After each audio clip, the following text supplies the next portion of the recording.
They call me Long Leg Mountain. You guys ain't gonna pet me.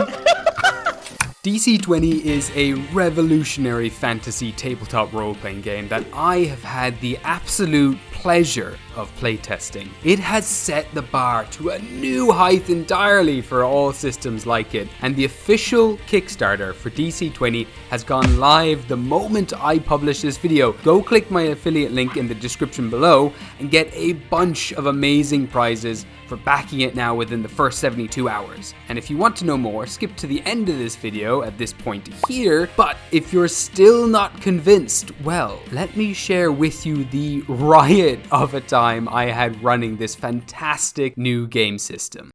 Now, our story begins with a mouse man, more precisely a little Jeroboam, fully capable of speech, theft, murder, and fully equipped with a little assless pair of chaps, a poncho, and by God you know he's got one of the finest cowboy hats money can buy. Can't believe you gave me assless chaps. This was not discussed.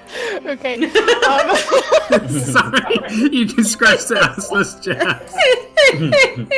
Standing above him is a broad-shouldered, crocodilian humanoid with a flat-top cowboy hat, a frilled leather coat, and an arm the size of a grown man's forearm. This is Croker Bishaw. But our little waxed mustache Jeroboam don't care about none of that as he counts his earnings that he's been given for handing over a conspicuous briefcase to this crocodilian gentleman. Now, Cash Money McCoy, you gotta make sure we paid you correctly. We don't want no trouble from you and the smuggler master. Once we've seen your legendary accounting skills in action, we'll be on our way. You were short 2 G's. What was that? Yeah, what seems to be the problem, Cash? This man is short 2 G's. 2 G's, huh? You're gonna fall 2 fucking G's, Mr. Bishaw. You wanna mess with the smuggler mice? No problem. No, here's your money, Cash. Me and the boys and the Silver Snake Gang don't count as well as you do. Croker Bishaw hands over the remaining money to McCoy's trusted companion and makes his way back onto Old Girl Bill. Now, deals like this one go down almost every day here in Bad Town. And being the representative of the law in a lawless land, a man's gotta pick and choose his battles, or he'll find himself bleeding in the ditch. So I'm just thinking, right, that I really wish I could hear what those fuckers were talking about, but at the same time,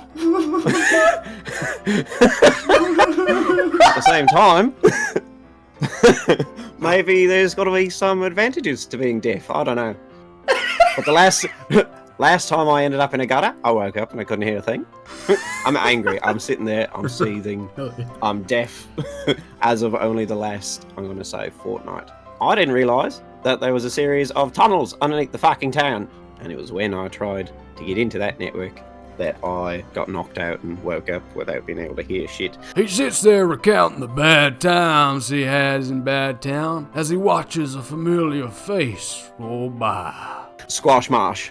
He's a chinchilla and he always has a smarmy look on his face. I don't know what he does, but I know he's rolling in bank. I know he's in some dirty dealings. Moving on from a bitter sheriff who's oh so tempted to pull that trigger again, we cut across the red sand to 2 figures riding into town with a sunset on their heels and a mountain of dust being kicked up into the sky. See it swing in the wind, connect to his hat, a glistening coin, catching the sun like a, I don't know, like something, like a sun catcher or whatever. Like a fucking sun catcher. I don't fucking know what that shit's called, but it looks real cool. Yeah, and then he has these round glasses that are pink, which really doesn't go with it, but they sure are eye-catching. And they're round and pink, Yeah. Just like a corn, but not pink. The corn's Exactly. It's round like a But corn, then- but it's on his face. Fuck. What intelligence does Gideon have? He has -2, sir. There we go.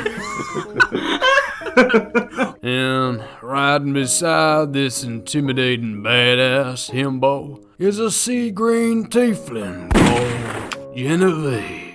She is quite a small but stout tiefling, and as you said, she got a can of whoop ass in her eyes. She's out for blood. She's out to kill. She's on a mission. This is Genevieve. Title of the movie comes down. This is Genevieve. I guess about her, Her boobies. I mean, tits are out. She's not playing. She looks like she's just come out of some sort of like tavern night of dancing and drinking. She's got her eye on something or someone, and they're not going to be alive by the time she's finished with them. And that individual just so happens to be Diego's right-hand man. Yeah, and he's an elephant. Yeah, but he has a really long neck. Just one long That's so upsetting. Hell yeah. Long leg Mailman himself. A man of legend and cunning. All I know is that he has a mad lisp. Listen, you wanted my help. Okay. Diego! Get here! He's literally Cartman. Hey guys. My name's Long Leg Man. They call me Long Leg Mountain. You guys ain't gonna pet me. I continue to ask my players who else they had their eyes on, and as for Gideon, Well, he had his eyes on something a bit more capable. Is this little gnome with a No. really long beard that is tied into pigtails. And he's called Tim. He's called Tim. And he has 2 Little stakes. Are they sharp sticks or? No, they're blunt. 2 stakes. But he looks like he can wield them. And Gideon has a respect for that. whacking. But he looks like he can wield. The riders bound as quickly as they could after their targets, but just missed the train, and Genevieve's horse was spent. Cash Money, in the meantime, was counting his earnings one last time as the train pulled out of Bad Town. Hey, so we got some bad news. Your kids, remember they were hanging out around the bar, the saloon? Well, I went in for a little drink, and it turns out that hat, the really big brim hat with the felt and the beautiful design, it's just gone on the head of, Diego Montoya.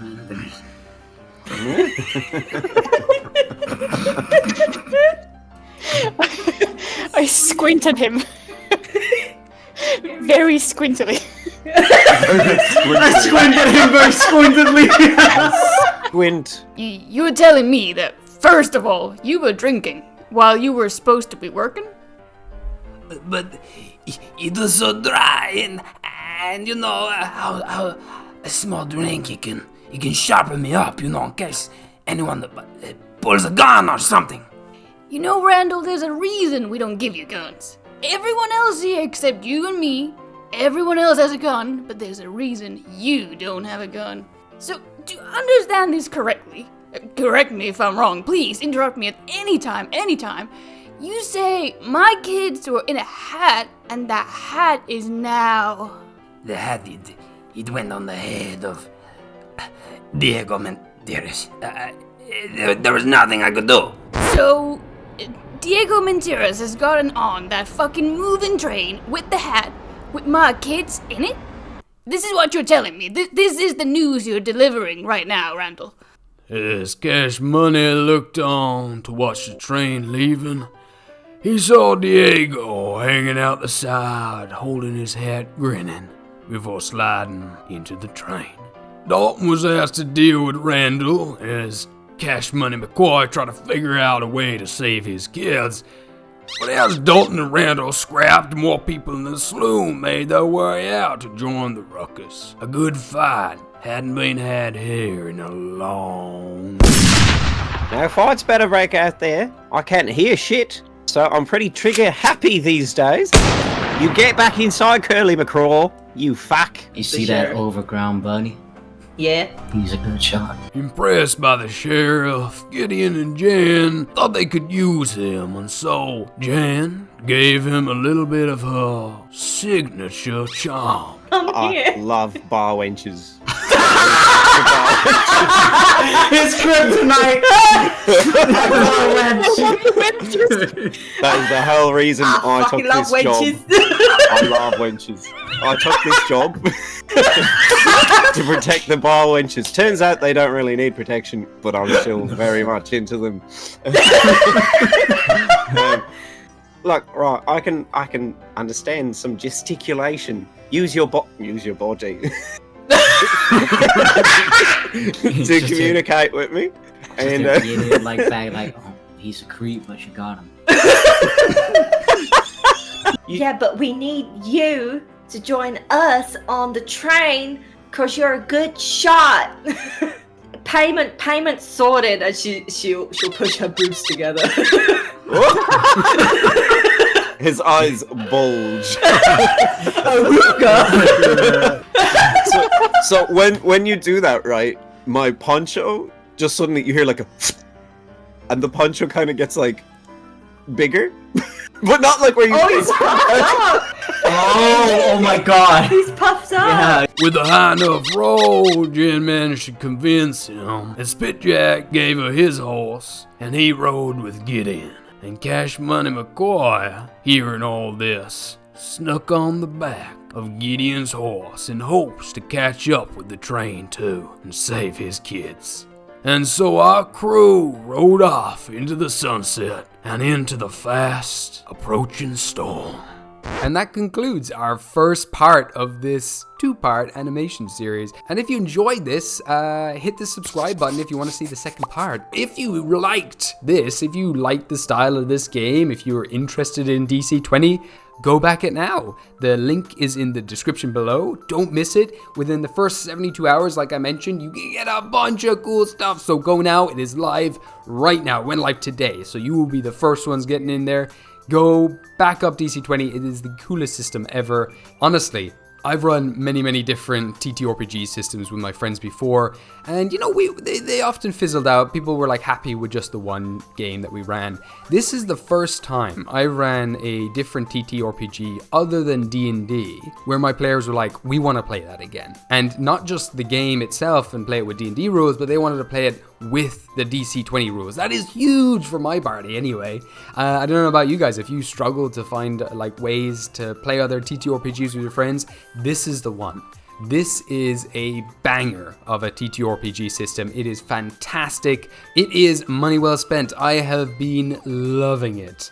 And obviously, you got a bunch of cool stuff. Go now, go check it out. Go get out of here. Stop watching this. Go click the link. Now, just a few things I love about DC20. First of all, its mana system. It lets you use mana to do so many things with spells. And not only that, but spells kind of evolve as you level up. Obviously, its most iconic aspect is its 4-action system. And you can do whatever you want with these actions. Make 4 attacks, run a marathon, or even save your actions outside of combat to react to events taking place outside of your turn. I'm going to link a few videos down below which go into greater detail on this expertly crafted system, but in a nutshell, it has taken all of the best parts of other fantasy TTRPGs and just made them all better. I was blown away by the creative freedom you can have with character design. There are so many good options, which of course can be a little intimidating for new players, but it does a great job of introducing you to these concepts. Multi-classing is so easy and clean. You use your prime attribute as well, which is used for spells and attacks, etc. And the prime attribute is just your best stat essentially most of the time. So now you can play a dex-based wizard or an intelligent barbarian and never feel like you're not optimizing. Creativity never needs to be compromised with this system. Listen, DC20 is going to blow you away. My players and I had so much fun playing this very clean system, and I have to give a special thanks to two of them in particular. RoseryBlue and LilBluuBird, thank you so much for helping me with all of the drawings that went into this animated video. Listen, if anyone out there wants some banger commission art pieces for your TTRPG characters or video game OCs, these ladies have got you covered. Please check them out. Their links and description and info and all that is down below. And then finally, my goodness, thank you to all of you incredible patrons out there who have been supporting me. You are incredible. Thank you so much. There's so many of you as well. I am truly at the precipice of making YouTube my full-time career, and it's because of you, incredible people with your unbelievable support who've just made all of this possible. I would kiss you right now if I could, but I have to go now. Have a wonderful day. Go check out DC20, enjoy it, and share your favorite tabletop roleplay funny moments in the descriptions below. I would love to hear all about it. Until then, my lovelies, goodbye.